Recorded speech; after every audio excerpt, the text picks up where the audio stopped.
Okay, so we've got all our layers in and we've saved as a Photoshop document, which is very important. It's very important that you save before you get started.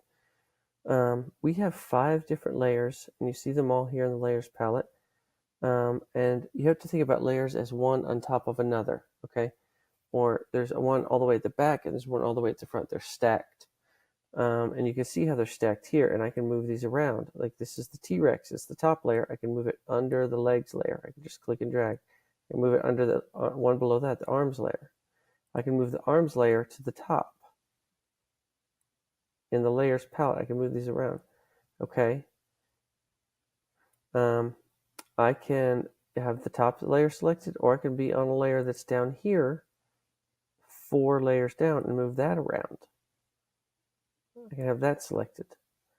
I can move the back layer, even though I can't see it behind all these other layers.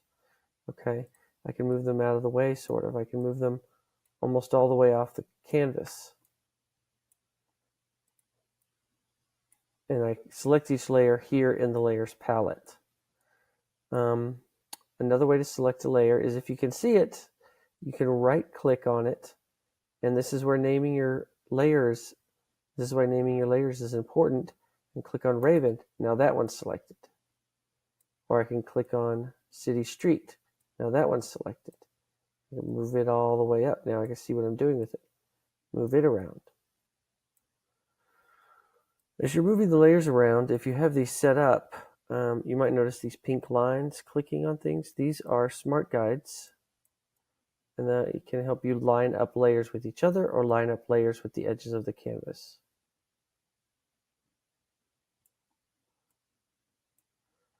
I'm going to move this back to the bottom.